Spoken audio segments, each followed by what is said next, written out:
Assalamualaikum warahmatullahi wabarakatuh.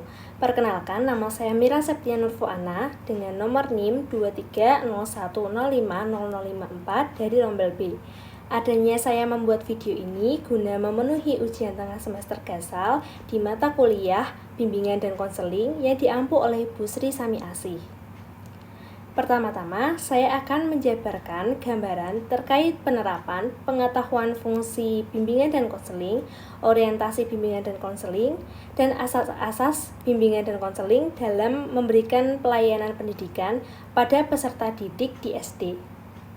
Fungsi bimbingan dan konseling tidak hanya membantu siswa dalam menghadapi masalah, tetapi juga mencegah masalah tersebut untuk muncul, serta membantu siswa mengembangkan potensi mereka secara berkelanjutan. Hal pertama yang akan dibahas adalah fungsi pemahaman. Dalam penerapan fungsi ini, guru SD perlu memahami karakteristik dan kebutuhan siswa melalui observasi perilaku sehari-hari, serta interaksi mereka di kelas.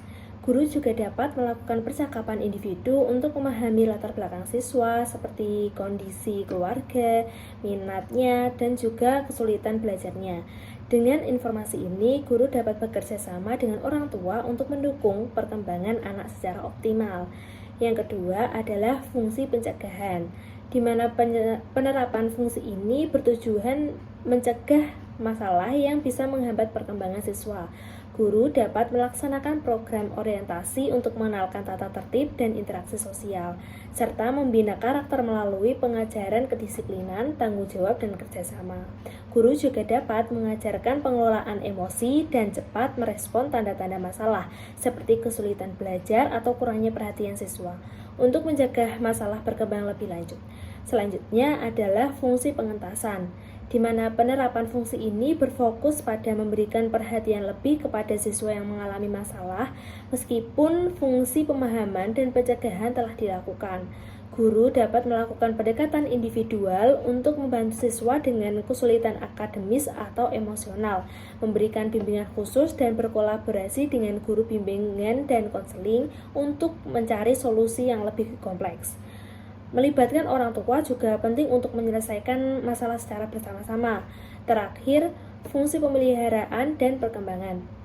Penerapan fungsi ini bertujuan untuk membantu siswa dalam memelihara dan mengembangkan potensi positif yang dimiliki. Guru mendukung minat siswa seperti seni atau olahraga dengan kegiatan ekstrakurikuler dan memberikan apresiasi atas prestasi dan perilaku baik untuk meningkatkan motivasi. Selain itu, guru juga dapat memberikan wawasan mengenai karir yang sesuai dengan minat siswa serta mengadakan kegiatan yang meningkatkan empati dan hubungan sosial antar siswa. Selanjutnya mengenai orientasi bimbingan dan konseling. Dalam penerapan bimbingan dan konseling di sekolah dasar, guru bimbingan dan konseling memiliki peran penting untuk memberikan pelayanan pendidikan yang efektif kepada peserta didik.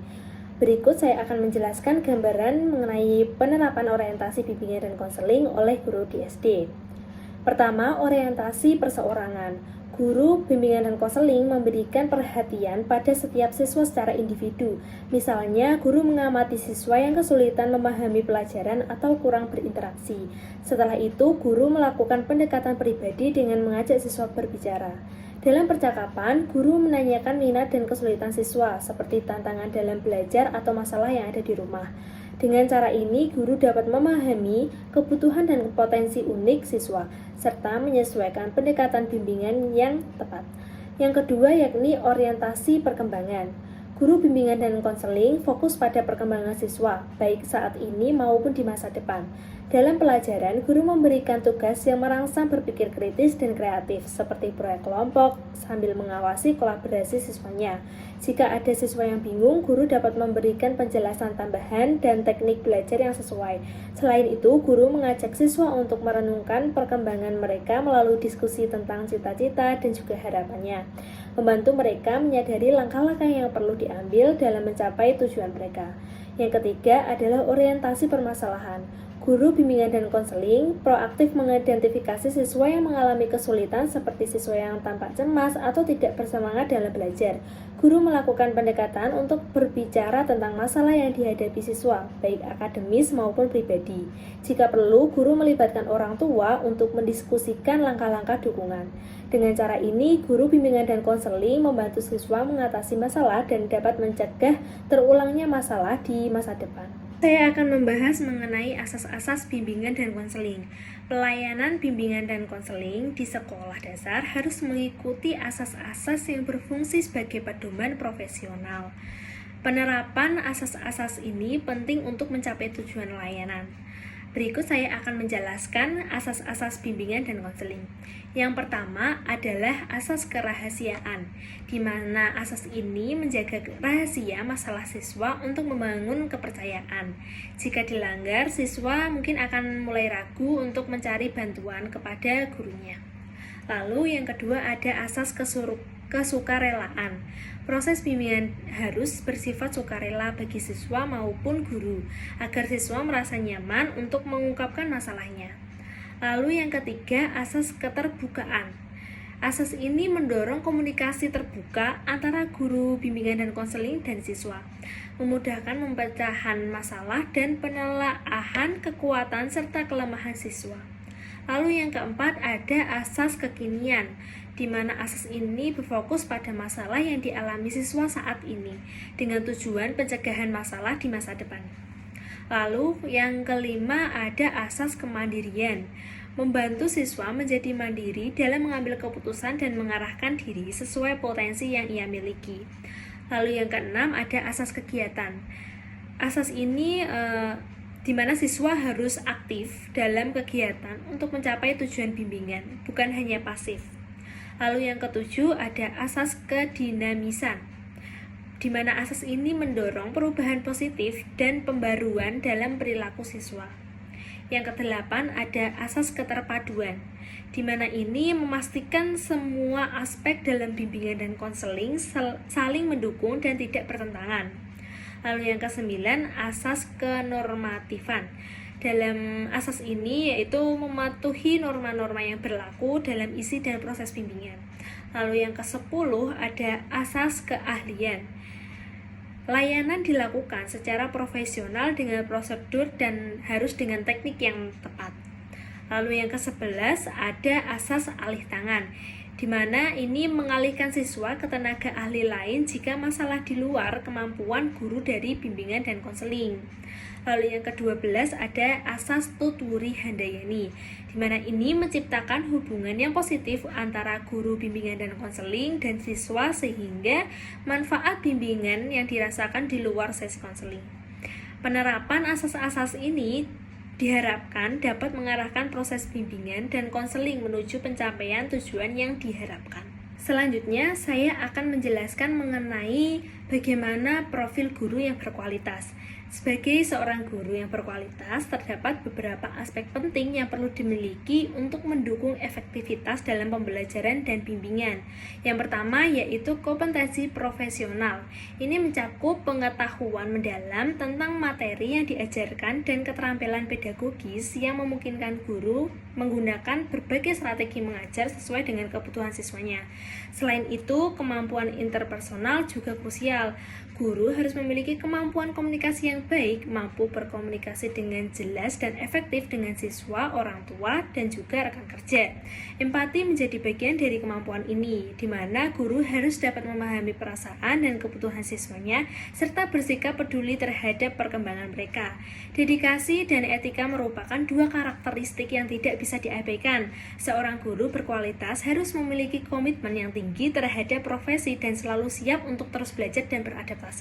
Etika profesional juga penting, di mana guru menjunjung tinggi nilai-nilai etika dalam hubungan mereka dengan siswa dan orang tua.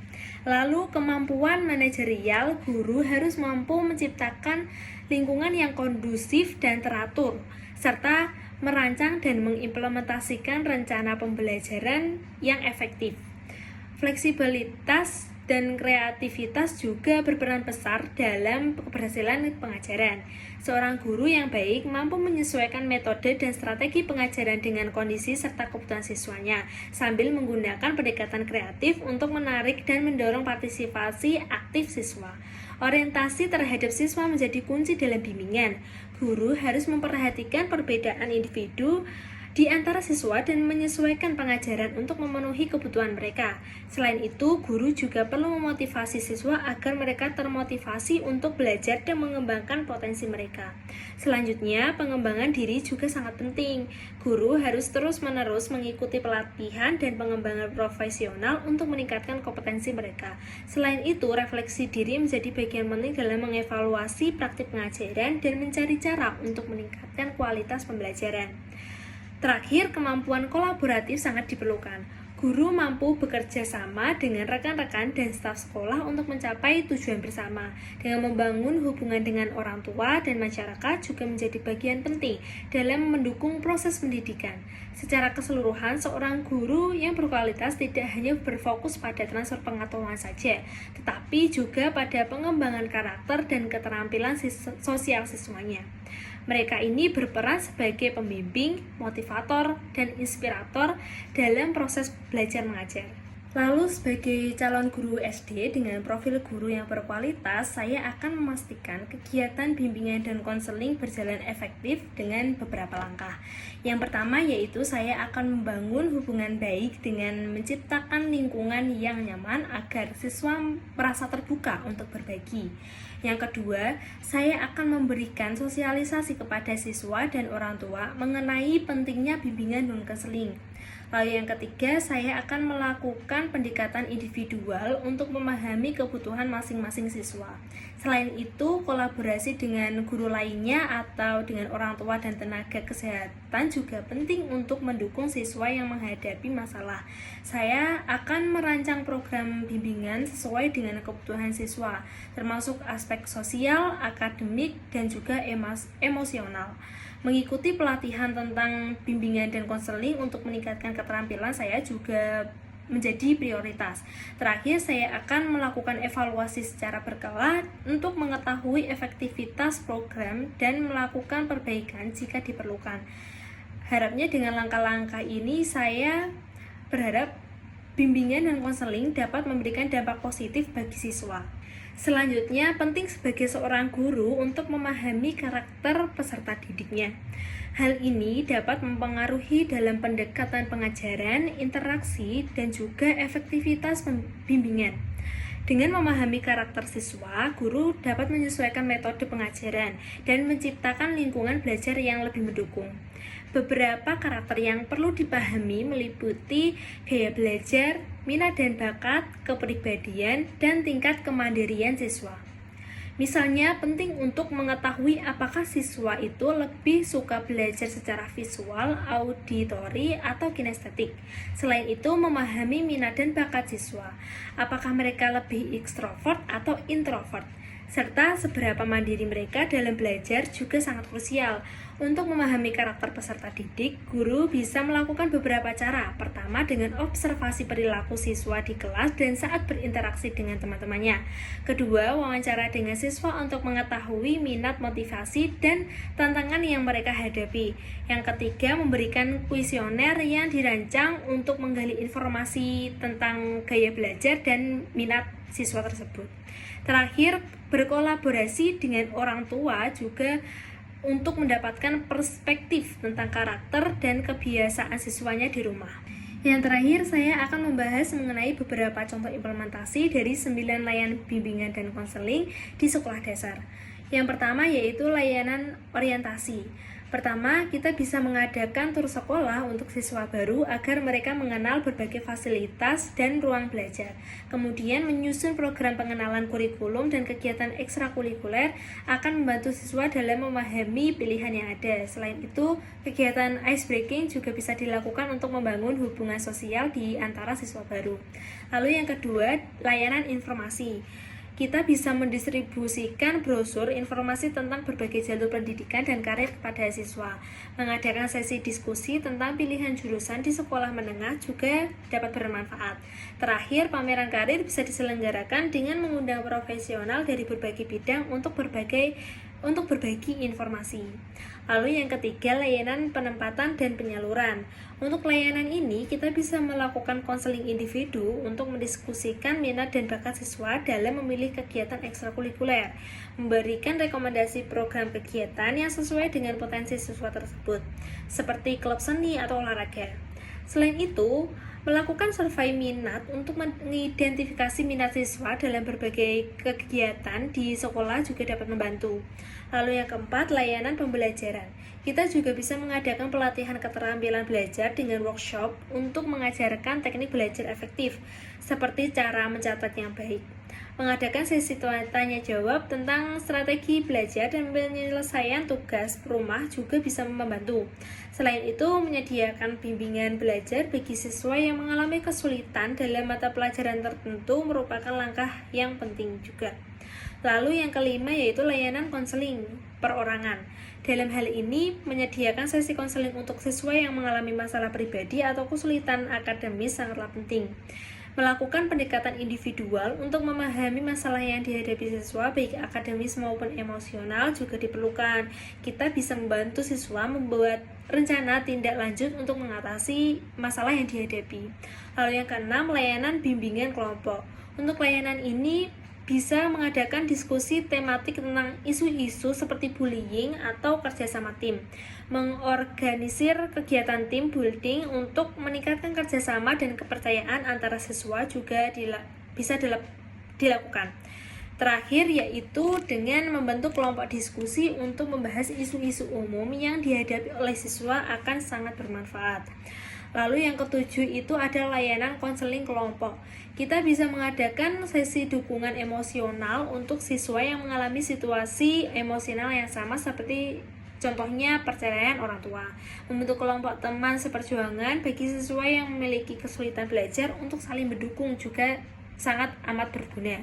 Selain itu, pengelatihan keterampilan sosial bagi siswa untuk membantu mereka berinteraksi dengan lebih baik adalah langkah yang sangat tepat. Lalu kedelapan, layanan instrumentasi. Kita bisa melakukan tes minat dan bakat untuk mengidentifikasi minat dan bakat siswa di bidang akademis maupun non-akademis. Dengan menggunakan alat ukur untuk evaluasi keterampilan belajar siswa juga penting. Selain itu, melakukan pengukuran kepribadian dapat membantu siswa memahami diri mereka sendiri dengan lebih baik. Lalu yang kesembilan, layanan himpunan data. Mengumpulkan data akademis tentang prestasi siswa untuk analisis lebih lanjut akan sangat membantu. Melakukan survei kepuasan siswa untuk mendapatkan umpan balik mengenai layanan bimbingan dan konseling yang diberikan juga penting. Terakhir, kita bisa melakukan analisis tren masalah untuk mengidentifikasi masalah yang umum di kalangan siswa, seperti kesulitan belajar atau masalah sosial. Dengan melaksanakan layanan bimbingan dan konseling, diharapkan siswa dapat berkembang secara optimal dalam berbagai aspek kehidupan mereka. Baik, cukup sekian dari saya. Mohon maaf apabila terdapat kesalahan kata dalam pengucapan. Terima kasih. Wassalamualaikum warahmatullahi wabarakatuh.